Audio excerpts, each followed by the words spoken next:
దేవుడా please please ఏదో ఒకటి చెయ్యి, నాకు చాలా భయం వేస్తుంది, నాకు ఎట్లన్నా నువ్వు నాకు ఎలాగైనా మిరాకిల్ చూపించు ప్లీజ్ ప్లీజ్ అని. అయితే నేను పడుకున్నాను 4 or 5 అనమాట. అప్పటిదాకా నిద్ర పట్టాను, నాకు చాలా డీప్ స్లీప్లోకి వెళ్ళిపోయాను.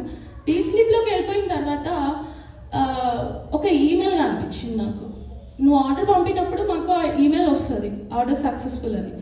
అండ్ ఆ ఆర్డర్ సక్సెస్ఫుల్ ఆ మెడికేషన్ కూడా నాకు చూపించాడు దేవుడు. లైక్ అది చాలా డీప్ స్లీప్లో నాకు అట్లా కనిపించింది అనమాట, ఒక ప్యాటర్న్. ఓకే, నేను ఫాస్ట్గా ఆఫీస్కి వెళ్ళిన తర్వాత ఓపెన్ చేశాను. ఫస్ట్ థింగ్ డే నేను ఈమెయిల్ ఓపెన్ చేశాను, చేయగానే నాకు అక్కడ కనిపించింది ఆర్డర్ ఇది 2:30 PM ఆ టైంలో నేను సెండ్ చేశానని నాకు అనిపించింది. అది నా నిద్రలో కనిపించింది. మార్నింగ్ లేచాను, అయినా నమ్మలేదు. నేను లైక్ మనం నమ్మం కదా దేవుడి క్రియలు, అప్పుడప్పుడు నేను నమ్మలేదు. ఇదే కనుక నిజమైతే ఎంత బాగుండు అనిపించింది. ఉదయాన్నే లేచాను, రొటీన్ బైబిల్ చదువుకోవడం, పిల్లలు వదిలిపెట్టడము అన్నీ ఆయనే. వెళ్ళాను, అదే ఫస్ట్ థింగ్ ఒక్కసారి ట్రై చేద్దాము, ఏమో దేవుడు నాకు నిజంగా చూపించాడేమో అని నాకు అనిపించింది.